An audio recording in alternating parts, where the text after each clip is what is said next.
eu quero que você abra a sua Bíblia. Antes de ler o texto base, esse texto não será projetado para você, mas eu quero que você abra a sua Bíblia em Salmo 60, verso 2. Eu quero ler alguns versículos para ver com você se não é isso exatamente que está acontecendo com a gente. Salmo 60, verso 2 até o 5. Salmo 60, de 2 a 5. Amém? Olha o que o texto diz. O salmista dizendo: sacudiste a terra e abriste fendas, repara as suas brechas, pois ameaça desmoronar-se. O mundo está desmoronando. Quem é que fez isso?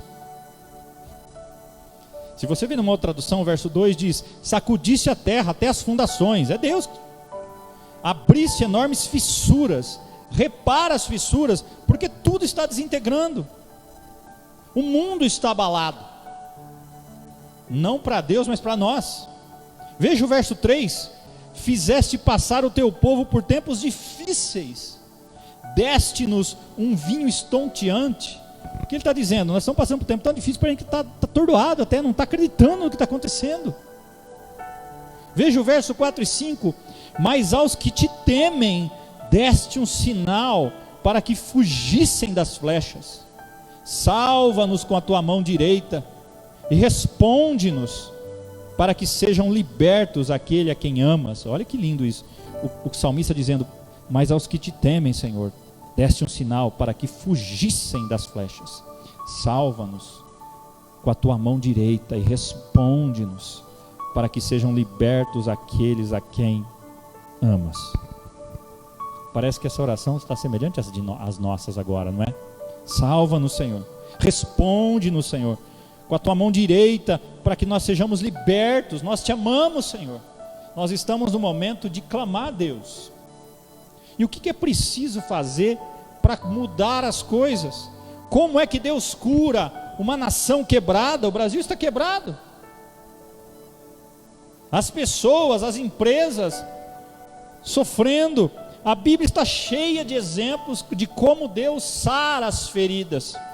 Coincidentemente, o tema que eu escolhi no início da semana, coincidentemente hoje, né, deu-se a primeira vacina no Brasil. Não era essa a minha intenção de maneira alguma, e eu não quero falar da cura física principalmente, mas hoje eu vejo que nós precisamos de cura. Precisamos de cura. Eu creio que eu e você precisamos de cura na nossa cultura, não é verdade? Cura no nosso governo, cura na nossa economia, cura nos nossos negócios, cura nas nossas finanças, nas escolas, nas cidades, nas famílias, nos casamentos, nos nossos corações e em todas as demais áreas da nossa vida. Nós precisamos de cura. De cura. O Brasil precisa de cura. As famílias precisam de cura. E hoje eu quero refletir com você num texto que está lá em 1 Crônicas, ou 1 Crônica, aliás, segundo livro de Crônicas, capítulo 7, verso 14. Eu já preguei sobre esse texto, mas não da forma como eu vou pregar hoje. Talvez você também tenha ouvido outros sermões nesse texto. Segundo livro de Crônicas, capítulo 7, verso 14. Esse versículo em específico, ele pode ser dividido em duas partes. Daqui a pouco eu quero falar dessas duas partes para você. Mas eu quero que você leia esse texto comigo. Vamos ler juntos? Está lá na tela. Leia o que está na tela, que é mais fácil para você ler como eu. A mesma tradução. Vamos ler juntos? Pausadamente. Se o meu povo, que se chama pelo meu nome, se humilhar e orar, buscar a minha face e se afastar dos seus maus caminhos, dos céus o ouvirei, perdoarei o seu pecado e curarei a sua terra. Deixa esse texto parado aqui na tela.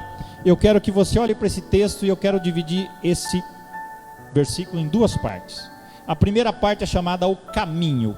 Qual é o caminho da cura? Vamos ler de novo? Se o meu povo, que se chama pelo meu nome, se humilhar e orar, buscar a minha face e se afastar dos seus maus caminhos. Esse é o caminho. Qual é o caminho da cura? Se o meu povo que se chama pelo meu nome se humilhar e orar, buscar a minha face e se afastar dos seus maus caminhos, esse é o caminho para a cura. Aí tem a segunda parte é a promessa. Qual é a promessa? Vamos continuar? Dos céus os ouvirei, perdoarei o seu pecado e curarei a sua terra. Você pode dizer amém? Amém. Cerca de 3.000 anos atrás, Deus fez essa promessa para Salomão, quando ele tinha acabado de fazer a solenidade de consagração do templo, que muitos chamam do templo de Salomão mesmo. Essa promessa que você acaba de ler, não era apenas para aquele povo que estava lá de Israel. Essa promessa não é para todas as pessoas, não é para todas, é para quem? Para o povo que se chama pelo meu nome. Quem é esse povo? Diga assim, bate no peito: sou eu. É você, sou eu. Essa promessa é para o povo de Deus, tanto que o texto começa: se o meu povo, que se chama pelo meu nome. Você pode ser chamado de cristão, se você se acha cristão, se você é um cristão, essa promessa é para você. Para cada promessa de Deus há uma premissa, ou seja, uma condição, um pré-requisito. Se você pode ver que o texto começa com os pré-requisitos para a bênção, não é? Não é isso? A cura do nosso país, a cura da nossa nação, a cura da nossa sociedade, da nossa cultura, da nossa economia, do nosso governo, dos nossos negócios, dos colégios, das cidades, das famílias, dos casamentos, dos corações. A nossa cura só acontece se o povo de Deus liderar pelo exemplo. É o povo, o problema é nós, o problema somos nós, não é a sociedade. A sociedade não tem compromisso com Deus, então esse versículo não serve para ela. Deus está dizendo que se o povo dele se humilhar e orar, e buscar a sua face, e deixar e abandonar os seus maus caminhos, ele vai agir. Não espere que o governo, que a prefeitura, que o governo estadual, federal, empresas, sociedades, instituições façam o papel da igreja. É nosso esse papel. A cura virá através da nação de Deus, do povo de Deus que está nessa nação, do povo de Deus. E quando a gente olha para esse texto, nós vamos ver as condições, ou quais são os pré-requisitos para a cura vir. Tanto que o tema é o caminho da cura. Quais são os pré-requisitos? Eu quero caminhar com você, são 4. Primeiro, devemos nos humilhar. Diga assim: devemos nos humilhar. Vamos ler o começo até nos humilhar? Vamos ler o texto. Se o meu povo, que se chama pelo meu nome, se humilhar. Se o meu povo que se chama pelo meu nome se humilhar. Você já se humilhou? Às vezes você foi humilhado, mas você decidiu se humilhar diante de Deus? Eu preciso reconhecer, confessar humildemente o seu e o meu pecado. É humilhar. É como Davi fez quando ele pecou. Ele colocou pano de saco. Aqueles profetas, aquele povo de Deus, quando se humilhavam, eles trocavam de roupa, eles choravam, às vezes com o rosto em terra, se humilhava diante de Deus. Faz quanto tempo que você não se humilha diante de Deus, não se prostra diante de Deus? Quanto tempo? A causa principal de todos os nossos problemas, meu irmão, minha irmã, é o nosso orgulho, a nossa arrogância e a nossa autossuficiência. Tiago capítulo 4 verso 6 diz assim: Deus se opõe aos orgulhosos, mas concede graça aos humildes. Tem um versículo em 1 Pedro, não lembro o versículo específico, diz assim: humilhai-vos sob a poderosa mão de Deus, no momento certo Ele os exaltará. É hora da gente beijar o pó, beijar o chão, com uma oração humilde, humilhado. É hora da gente reconhecer quem nós somos diante de Deus. Eu sempre me lembro disso. Deus não precisa de mim. Eu é que preciso dele. Eu é que devo me humilhar. Ele é o Criador de todas as coisas. A história segue sem mim, a história segue sem você. Mas Deus, por amar tanto você, Ele quer que você faça parte dessa história. Reconheça o tamanho do Deus que você serve e reconheça quem você é diante dele. A Bíblia diz em 1 João capítulo 1, verso 8, diz: se afirmarmos que estamos sem pecado, enganamos a nós mesmos e a verdade não está em nós. É necessário todos os dias a gente se humilhar, talvez lamber o chão literalmente, deitar com o rosto em terra, como Daniel fez certa vez, com a presença de Deus era tão grande sobre ele, quando o anjo veio falar com ele, que ele perdeu as forças, Daniel capítulo 9, e ele ficou caído no chão, não tinha força para se levantar, tão grande era a presença de Deus. Quanto mais diante de Deus prostrado nós estamos, mais de pé diante das circunstâncias nós ficamos, fortes. Mas qual é o problema? O problema é que ao invés de nós sermos humildes, nós passamos mais tempo acusando os outros, não é verdade? E arranjando justificativa para a gente vive tacando o dedo nos outros. Tem muito cristão aí que é mais religioso do que cristão, porque ele é legalista, ele não vê os defeitos que ele tem e fica apontando o defeito nos outros. Ele gasta tempo, ao invés de ser humilde, ele acha que é um santarrão, e ele passa muito tempo achando só defeito e acusando os outros, porque fulano, beltrano, esse mundo está perdido, e ele mesmo esquece de olhar para ele mesmo, para si mesmo. E quando olha para si mesmo, arranja 1000 justificativas para as suas atitudes. Às vezes nós estamos ocupando o papel de Deus. Preste bastante atenção nisso. Certa vez, um irmão chegou para o outro irmão e falou: irmão, é o seguinte, olha, aquele fulano, meu Deus do céu, não está enrolado, cheio de problema, está lascado, não tem o que fazer. Aí esse irmão olhou para ele e falou assim: peraí, meu irmão, juiz é Deus, você não é juiz.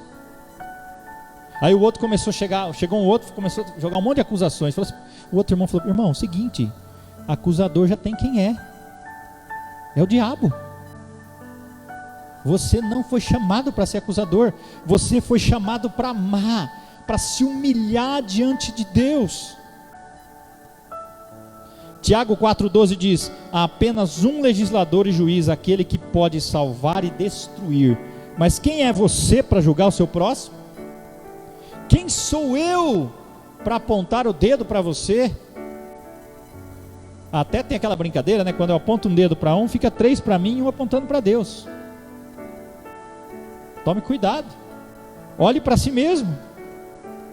Romanos 2,3 diz: assim, quando você, um simples homem, os julga, mas pratica as mesmas coisas, pensa que escapará do juízo de Deus? Pois chegou a hora, diz lá em 1 João, chegou a hora de começar o julgamento. Olha só, eu quero que você abra a sua Bíblia, 1 João capítulo 4, verso 17. Veja de onde, para onde, ou com quem vai começar o julgamento de Deus. 1 João capítulo 4, verso 17, olha que diz lá: pois chegou a hora de começar o julgamento pela casa de Deus. E se começa primeiro conosco. Às vezes a gente fala: oh Deus, manda a justiça, manda o seu juízo. O juízo vai vir primeiro sobre nós, sobre a igreja, sobre o povo que se chama pelo nome dele. Provérbios 28:13 diz: quem esconde os seus pecados não prospera, mas quem os confessa e os abandona encontra misericórdia. Quanta gente vive achando pecado nos outros, mas não consegue olhar para o espelho da alma e anotar os seus pecados.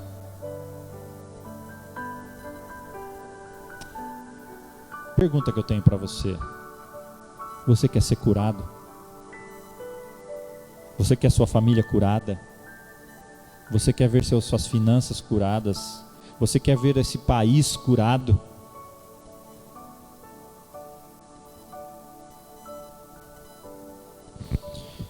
Nós precisamos de ajuda.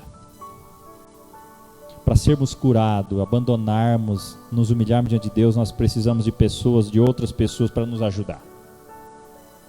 Tiago capítulo 5:16 diz: portanto, confessem seus pecados uns aos outros e orem uns pelos outros, para serem curados. Tem gente ferido na alma, amargurado, travado, triste, parece que vive desanimado.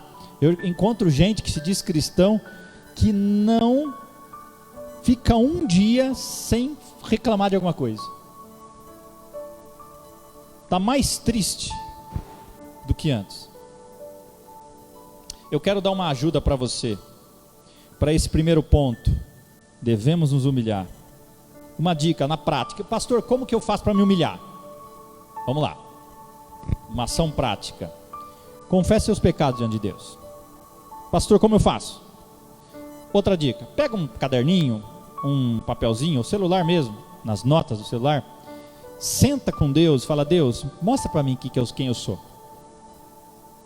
Aí você vai lá: sou mentiroso? Então você anota, se você eu cumpro o que eu falo. Anote todos os seus defeitos. Depois se humilhe diante de Deus e fala: peça para Deus, traga à minha memória quais são os meus pecados. Eu já fiz isso. Confesso que foi muito duro, porque a gente precisa se encarar. Sou arrogante, sou orgulhoso, sou vaidoso, sou invejoso. Anote aí quais são os seus defeitos. Você sabe, embora você não queira encarar, você sabe quais são os seus pontos fracos. E coloque diante de Deus, anote num papel, veja cada um deles e confesse especificamente cada um deles. De repente, sei lá, olha lá: Deus, me perdoa, porque eu tenho sido mentiroso. Me perdoa, Senhor, porque eu tenho sido hipócrita. Me perdoe, Senhor, porque eu tenho sido invejoso. Coloque lá, confesse. Deus vai te ajudar e Deus vai te perdoar, porque a Bíblia diz: se confessarmos nossos pecados, Ele é fiel e justo para nos perdoar e nos purificar de toda a injustiça. Seja específico. Olhe para o espelho da sua alma e confesse os seus pecados. Às vezes seu pecado não é de ação, é de omissão. Você devia fazer e não faz. É pecado também. Segundo passo, no caminho da cura, nós devemos orar. Diga aí, devemos orar. Vamos ler o versículo? Se o meu povo, que se chama pelo meu nome, se humilhar e orar. Como é que deve ser essa oração? Sincera. Quando Deus espera que essa oração seja sincera, porque normalmente quando você lembra das suas orações, são aquelas orações automáticas, né? Piloto automático. Oração do almoço, quando lembra pela manhã, e antes de dormir, se não dorme antes, né? Nas refeições, quando lembra no meio da refeição: Deus, me perdoa, purifica o alimento que eu já comi, que eu estou comendo, que eu vou comer, porque você esqueceu do início. Então, não é essa oração que Deus espera de você e de mim. Deus espera uma oração sincera. Nossa oração não deve ser uma mera repetição. Deve ser uma oração sincera, desesperada e de coração. Sabe qual é o problema? Nós passamos mais tempo reclamando do que orando, não é? Você já imaginou se ao invés de reclamar, se apresentasse essas reclamações para Deus em oração? Acho que ficaria melhor. Quero fazer uma pergunta: o quanto mudou a sua vida você reclamar de alguma coisa? Melhorou você? Melhorou seu humor? Fez bem para você? Ajudou a pessoa que estava do seu lado a ouvir você reclamar? Passamos muito tempo reclamando ao invés de orar. Veja Oséias capítulo 4, verso 7, verso 14. Eles não clamam a mim do fundo do coração, quando gemem orando em suas camas. Eles reclamam nas suas camas, mas não clamam em minha oração. Quanta gente vai dormir azedo, mas não separa um tempo para orar, para apresentar diante de Deus os motivos daquela reclamação, daquela murmuração. Colossenses capítulo 4, 2 diz: dedique-se à oração, esteja alerta, sejam agradecidos. Oração incessante. Quando Jesus fala orar e sem cessar, ele está dizendo, você tem que orar todo o tempo. Ah, pastor, então eu não posso andar, porque eu tenho que ficar com o olho fechado. Quem disse que orar tem que fechar o olho? Você pode orar andando para a rua, pode orar trabalhando, cantando, tomando banho. Você pode orar, você está em espírito de oração. Deus às vezes me pega, me traz à memória motivos de oração quando eu estou dirigindo, quando estou na cidade, quando estou no caixa de um supermercado. Eu olho para alguém, eu me lembro de algo, e eu não fecho o olho para orar, mas eu estou em oração. Oração incessante. Olha que a Bíblia diz em Efésios 6,18: orem no Espírito em todas as ocasiões, com toda oração e súplica, tendo isso em mente, estejam atentos e perseverem em oração por todos os santos.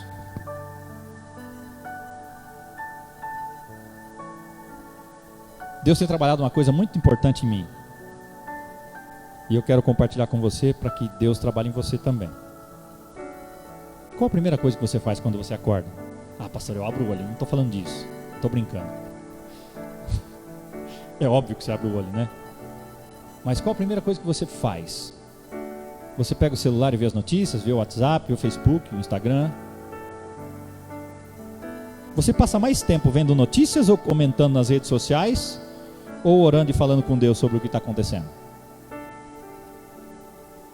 Todo dia pela manhã eu sou tentado a pegar o celular primeiro. Todo dia eu sou tentado a pegar o celular e olhar se tem alguma notificação, se alguém mandou alguma mensagem, se alguém curtiu uma postagem que eu fiz. Mas Deus está falando comigo: meu filho, comece o dia comigo.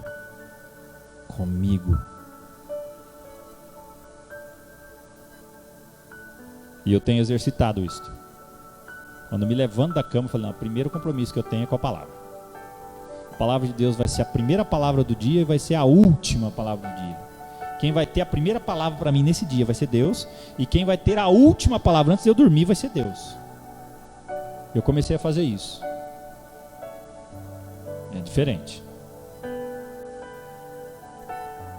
Veja Lucas capítulo 18, verso 1. Quando Jesus conta a parábola da viúva persistente, ele conta essa palavra para mostrar-lhes que eles deviam orar sempre e nunca desanimar.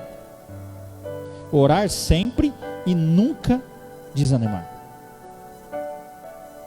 Pastor, como é que eu faço para ter uma vida de oração? Dá uma dica para você prática, porque é muito fácil a gente falar que tem que fazer isso, tem que fazer aquilo, mas como fazer? Essa que é a questão. Vou dar uma dica fácil para você ser mais sincero nas suas orações, mais específico nas orações. Eu ouvi uma dica que eu achei bastante interessante. Não sei se você tem costume de anotar as coisas. Se não, pegue um diário, um caderninho, o que você tiver lá para anotar, faça uma tabelinha lá com a data, o motivo de oração, o dia da resposta e de que forma foi a resposta. Anote lá. Toda vez que você lembrar de um pedido de oração, você anota o dia que você lembrou, você anota o motivo pelo qual você está orando, a data, e deixa um espacinho para a data e o dia da resposta, e como foi a resposta. Você vai ver no final do ano, se você orar por esses motivos, você vai ver que Deus vai responder. Muitos deles. Talvez não do jeito que você esperava, mas Deus vai responder. É que a gente não tem essa prática. E quanto mais você olhar para aquelas anotações e ver as respostas que Deus tem dado, chegar no final do ano, a sua fé vai crescer. Porque você está vendo os resultados práticos, anotados, visíveis. Nós fazíamos isso na reunião dos homens no início. Lembra-se disso, Dermeval? Anotava-se os pedidos e eu anotava depois as respostas. Algumas não vinham como nós gostaríamos, mas elas vinham. Outras Deus respondia da forma como nós pedimos, mas sempre havia resposta. E quanto mais a nossa oração vai sendo respondida, mais nós vamos olhando e a nossa fé vai aumentando. Você se lembra dos 2 primeiros passos que nós falamos hoje? Nós devemos se humilhar. Segundo, nós devemos orar. Terceiro, nós devemos buscar a face de Deus. Vamos ler o versículo até aí. Se o meu povo, que se chama pelo meu nome, se humilhar e orar, buscar a minha face. Pastor, qual a diferença de buscar a face e orar? Nós devemos buscar a face do Senhor no sentido de conhecer a Deus mais. Conhecer a Deus. Você conhece Deus? Você tem toda a liberdade para falar com Deus de qualquer assunto, como se estivesse falando com uma pessoa muito próxima de você? O foco principal de buscar a face de Deus é conhecer a Deus. Você sabe uma coisa? Deus quer ser conhecido por você. Deus conhece você, mas Deus quer que você o conheça. Hebreus 11:6 diz: sem fé é impossível agradar a Deus, pois quem dele se aproxima precisa crer que ele existe e que recompensa aqueles que o buscam. Deus recompensa quem os busca. Qual que é o nosso problema? O problema, meu irmão, minha irmã, é que nós dedicamos mais tempo procurando todas as demais coisas do que a Deus. Não é assim? Você acorda de manhã já pensando em tudo que você tem que fazer. Hoje é domingo, ó, já está pensando em segunda, que tem um monte de coisa para fazer. E você vai atrás de todas as demais coisas. Você inverte o versículo, né? Buscai as demais coisas e o reino de Deus será acrescentado. Você pensa que é isso? Nós dedicamos muito tempo procurando resolver todas as coisas e deixando Deus de escanteio. E o que Deus quer de você nesse ano? Salmo 14:2 diz: o Senhor olha dos céus para os filhos dos homens, para ver se há alguém que tenha entendimento, alguém que busque a Deus. Deus está olhando para o nosso planeta, para o nosso país, para as nações, para as cidades, para os estados, e vendo se alguém se aproxima dele, se alguém busca ele de verdade, conhecer a Deus. Porque às vezes nós buscamos a presença de Deus para pedir as coisas. Quantas vezes você ora sem pedir nada, só para conhecer? Você colocou os de oração diante de Deus e falou: Deus, eu não quero pedir nada para o Senhor, eu quero só conhecer o Senhor mais, quero conversar com o Senhor, quero estar mais próximo de Ti, quero ouvir a Sua voz, quero sentir o Seu amor, o Seu calor, a Sua presença. Nada mais eu quero a não ser conhecer o Senhor mais.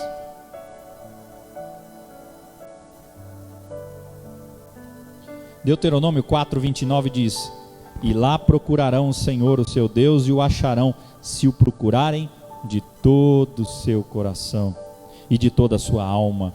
Quando vocês estiverem sofrendo e todas essas coisas tiverem acontecido com vocês, então em dias futuros, olha isso, vocês voltarão para o Senhor, o seu Deus, e lhe obedecerão, pois o Senhor, o seu Deus, é Deus misericordioso.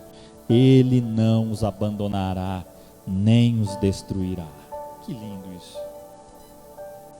Buscar de todo o coração. Pastor, como que eu faço na prática para buscar Deus de todo o coração? Vou dar um desafio para você nessa semana.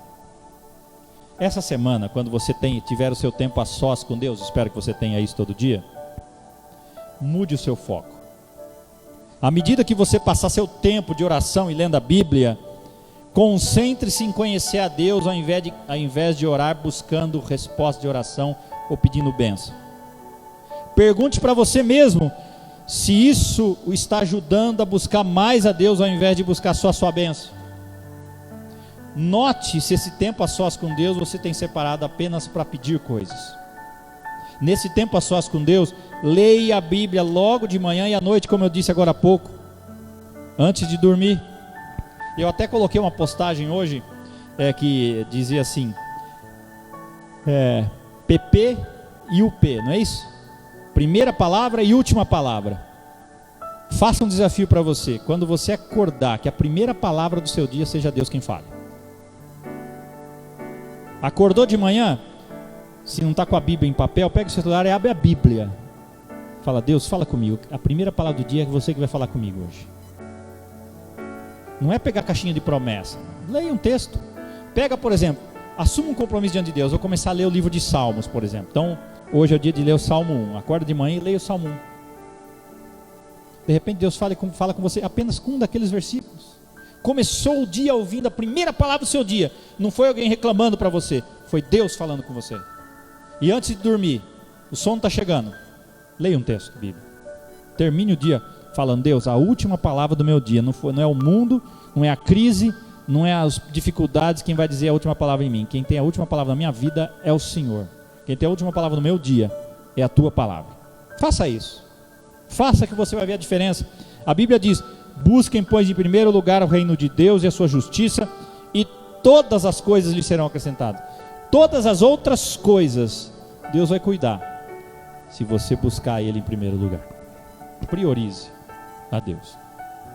Quarto passo: nós devemos então nos humilhar, orar, buscar a face de Deus, e devemos abandonar os maus caminhos. Quando você tem uma vida de humilhação diante de Deus, de humildade, quando você tem uma vida de oração, quando você tem uma vida de buscar a face de Deus, e quanto mais você conhece a Deus, mais você conhece a você mesmo. E o que acontece quando você conhece a si mesmo? Deus vai mostrar os caminhos que você precisa abandonar, as atitudes que você precisa abandonar. O versículo diz assim: se o meu povo, que se chama pelo meu nome, se humilhar e orar, buscar minha face e se afastar dos seus maus caminhos, ou seja, devemos nos voltar para Deus completamente. É mudar de rota. É como acontece na conversão. Como diz numa palavra grega, metanoia, mudança de mente. Você está indo para um rumo e você muda o trajeto, vai para outro sentido. Você se volta para Deus, você abandona aquele mau caminho e vai pelo caminho certo. Sabe qual é o problema? O problema é que nós não reconhecemos os nossos maus caminhos. Nós não vemos os caminhos perversos que nós estamos andando. Tem uma pregação do reverendo Hernandes Dias Lopes que ele diz assim: quase salvo, porém fatalmente perdido. E ele fala do filho, o irmão do filho pródigo. Ele era quase salvo, mas fatalmente perdido. Estava na casa do pai, estava perdido. Às vezes nós estamos na casa do pai, mas estamos em maus caminhos, porque nós estamos no caminho da religiosidade, do farisaísmo, da hipocrisia. Nós não vivemos um cristianismo verdadeiro, um estilo de vida de cristão.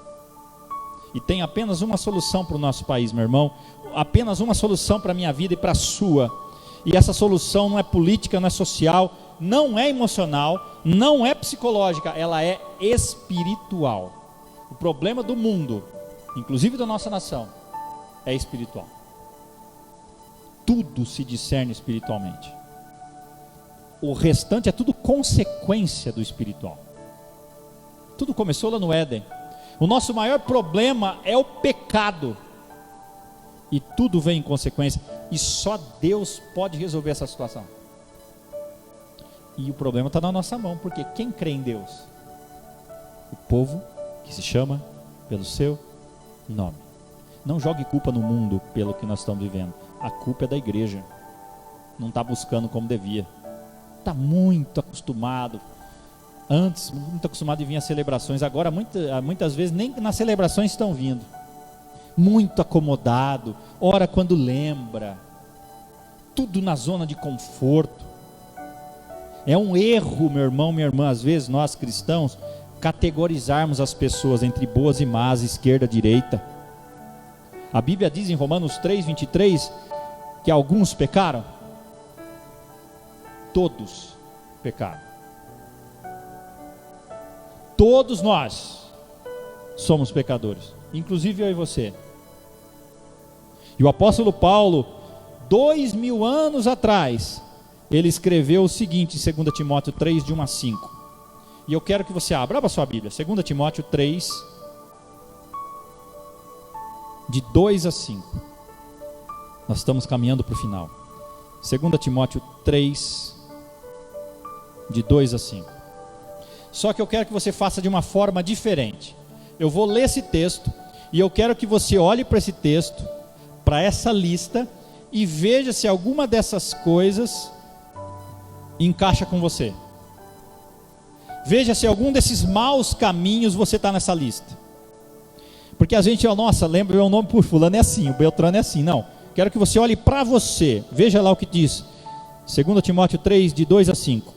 Os homens serão egoístas, avarentos, presunçosos, arrogantes, blasfemos, desobedientes aos pais. Esses dias atrás eu falei para meus filhos, eles esconderam o rosto. Desobediente aos pais, ingratos, ímpios, sem amor pela família, irreconciliáveis, caluniadores, sem domínio próprio, cruéis, inimigos do bem, traidores, precipitados, soberbos, mais amantes dos prazeres do que amigos de Deus, tendo aparência de piedade, mas negando o seu poder. E o texto diz, terminando, verso 5: afaste-se desses também. Será que nós temos sido alguma dessas coisas? Egoísta, por exemplo? Avarento, presunçoso, arrogante, sem amor pela família? É fácil a gente jogar nos outros isso, não é? Mas olhe para você, faça uma autoanálise. Uma autoanálise. Essa semana, na prática também, outro exercício prático para você. Essa semana, separe um tempo para fazer uma autoanálise. Pegue as listas de pecado que estão na Bíblia e veja se você se encaixa numa delas. Eu acredito que vai. Eu já me encaixei em alguns nomes. É hora de Deus trabalhar. Essa é uma das listas. Se você ler Apocalipse capítulo 21 e 22, eu acho que tem lá. Tem outras listas lá. Tem em Paulo também. Eu vou colocar no grupo da igreja as listas. Veja as listas e veja se você se encaixa naquelas listas. As obras da carne, veja lá em Gálatas 5:19. Veja lá. Faça uma autoanálise. É hora de nós não olharmos para os outros. É hora de Deus curar o povo dele. Porque a cura da nação, o caminho da cura começa com a igreja, com o povo de Deus. É hora de nós reconhecermos, nos humilharmos diante de Deus, orarmos, buscarmos a face de Deus, se afastar dos maus caminhos. Aí eu concluo com a segunda parte. Qual que é a promessa? Se nós fizermos isso: se o meu povo, que se chama pelo meu nome, se humilhar, orar, buscar minha face e se afastar dos seus maus caminhos. Olha o que Deus promete para você e para mim. Eu quero que você leia comigo. Dos céus, lê comigo. Dos céus o ouvirei, perdoarei os seus pecados e curarei a sua terra. Ele não só vai te ouvir, ele não só vai perdoar você, ele vai sarar a sua terra. Você já parou para pensar que Deus pode curar a nossa terra, o lugar onde nós habitamos, se o povo de Deus se humilhar, orar, buscar a face dele e abandonar os seus maus caminhos, ou seja, viver uma vida íntima com Deus? A consequência é Deus ouvir, perdoar e curar. Não espere, eu e você, a igreja não pode esperar que outros façam o que é nosso dever. Foi uma puxada de orelha para mim essa palavra. Essa promessa é para mim, é para você, é para o povo de Deus, é uma promessa para a igreja, que é o povo que se chama pelo nome de Deus. Nós devemos confessar os nossos pecados. Como eu disse agora há pouco, em 1 Pedro 4,17, o texto diz que o julgamento começará pela casa de Deus. 1 Coríntios 11:31 diz: mas se nós tivéssemos o cuidado de examinar a nós mesmos, não receberíamos juízo. Você tem tido cuidado de se autoexaminar? Quando nós participamos da ceia, uma das coisas da ceia é examine-se, pois, o homem a si mesmo. Você tem feito um autoexame seu? Essa promessa é para aqueles que conhecem e confessam o nome de Jesus.